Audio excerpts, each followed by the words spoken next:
Menjawab pertanyaan nomor 1, mukjizat Al-Quran itu adalah peristiwa luar biasa yang terjadi pada Al-Quran melalui Nabi Muhammad SAW sebagai bukti kenabiannya yang ditantangkan kepada orang-orang yang ragu untuk melakukan atau membuktikan hal yang serupa, namun mereka tidak mampu untuk membuktikan hal yang serupa.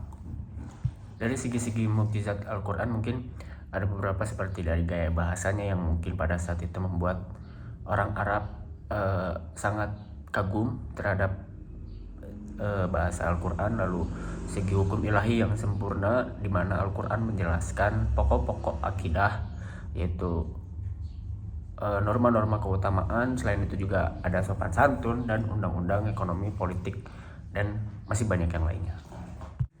Menjawab pertanyaan nomor 2, apa yang dimaksud dengan muhkam dan mutasyabih? Muhkam adalah ayat-ayat yang maknanya sudah jelas dan tidak samar lagi, sedangkan mutasyabih adalah ayat-ayat yang maknanya masih samar sehingga memerlukan pentakwilan untuk mengetahui maksud sebenarnya. Dan adapun urgensi mempelajari mutasyabihat adalah mungkin hikmah yang bisa diambil jika memang seluruh ayat Al-Quran mutasyabihat, maka akan lenyaplah kedudukannya Al-Quran sebagai penjelas dan petunjuk bagi umat manusia, karena orang yang keimanannya benar meyakini bahwa Al-Quran adalah sebagai petunjuk yang jelas bagi umat manusia. Oke, menjawab pertanyaan nomor 3, definisi dari amsal itu sendiri adalah, mungkin secara etimologi kata amsal adalah bentuk jamak dari mits dan masal yang berarti serupa atau sama. Dapat juga berarti contoh, teladan, peribahasa atau cerita perumpamaan.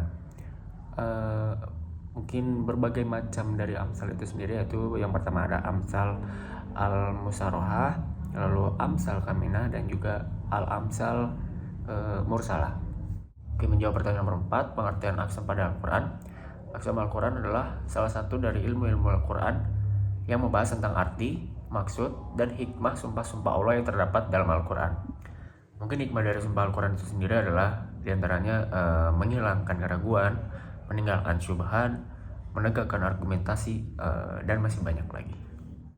Oke, menjawab pertanyaan nomor 5, yang dimaksud dengan qasas Al-Quran adalah kisah dalam Al-Quran yang menceritakan hal ihwal umat-umat terdahulu dan nabi-nabi mereka, dan menceritakan tentang peristiwa yang sudah terjadi, yang sedang terjadi, dan mungkin bahkan yang akan terjadi.